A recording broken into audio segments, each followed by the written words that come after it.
What's up, guys? This is Pete, aka NY Gooner, coming at you with some predictions and preview for Liverpool v Arsenal this weekend at Anfield. So Anfield, really tough place for us to go in recent years. We haven't won there since 2012. Got a couple draws since then, but it's been 11 years. We all remember what happened last year when we visited there. We went up 2-0 in the first half. Looked really good, really fluid, and then by the time the game was over in the second half, we were just trying to hold on for that draw.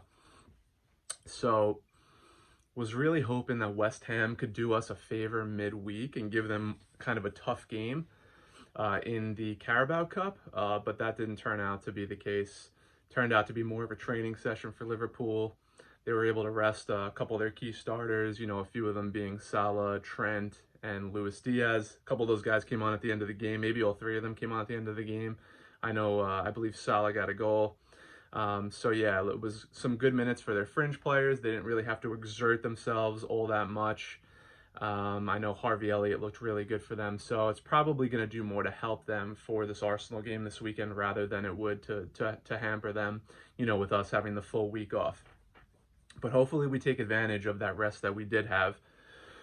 Liverpool, they're able to score goals. They have that really high-flying front line of Salah, Nunez, and Luis Diaz. So our defenders are going to have to be at the top of their game. Our center backs, William Saliba and Gabriel, they've been playing really well. They were able to completely nullify Brighton's attack in the last game, but that game was at the Emirates. This is going to be a different beast. But, I expect the two of them to perform as they always do. It's the fullbacks that have me a little worried. You have Zinchenko on the left, who's going to be going up against Salah.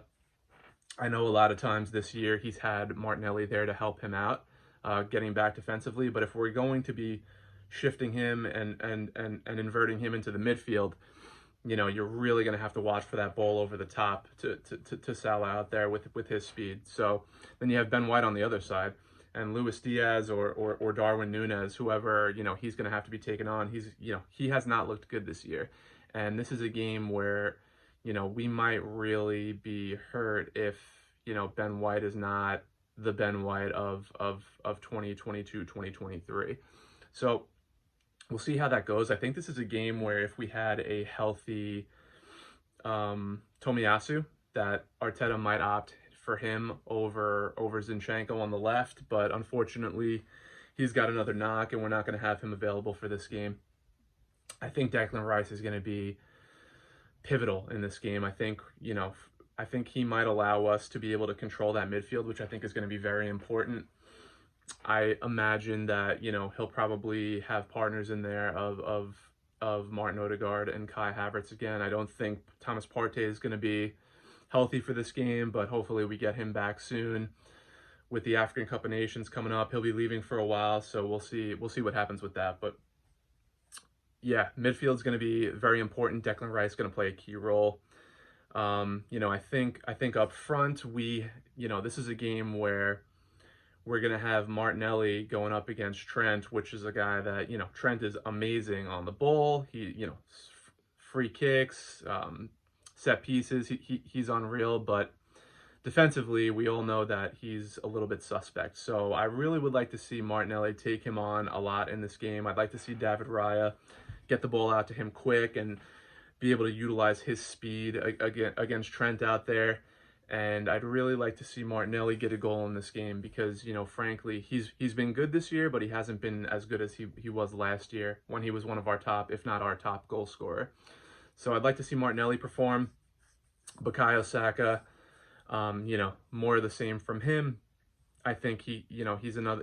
Liverpool's defense is not what their attack is, and I think that's where we're a more balanced team. We have a better balance of attack, midfield, and defense, whereas they're more attack right now.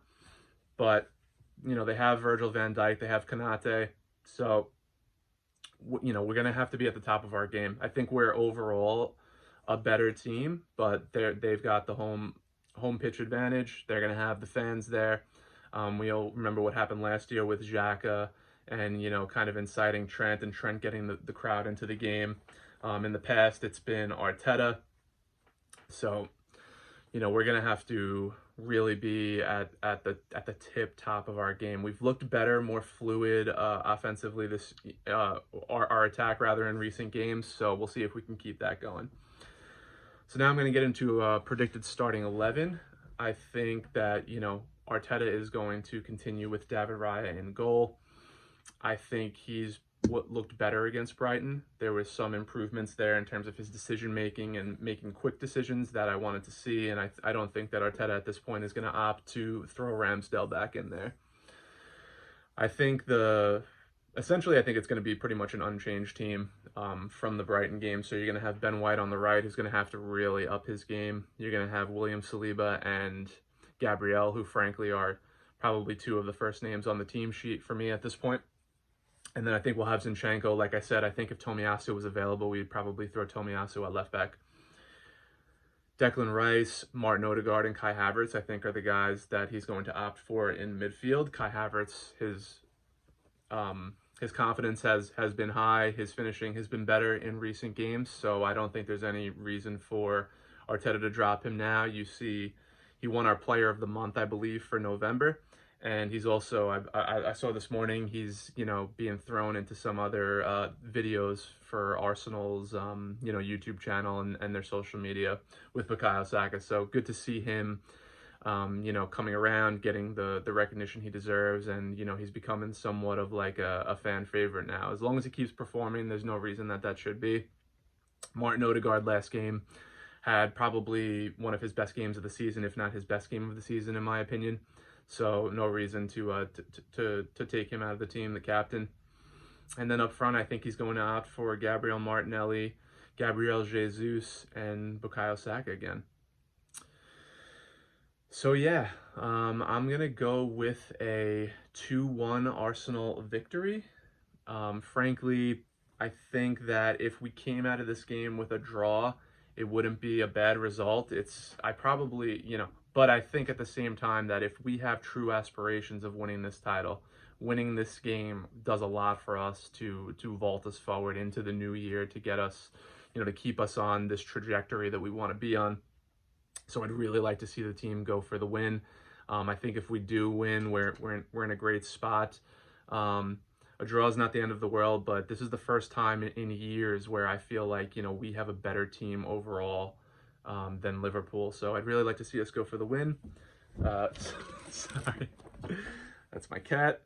So yeah, I'm going to go with a 2-1 Arsenal victory. Come on, you Gunners.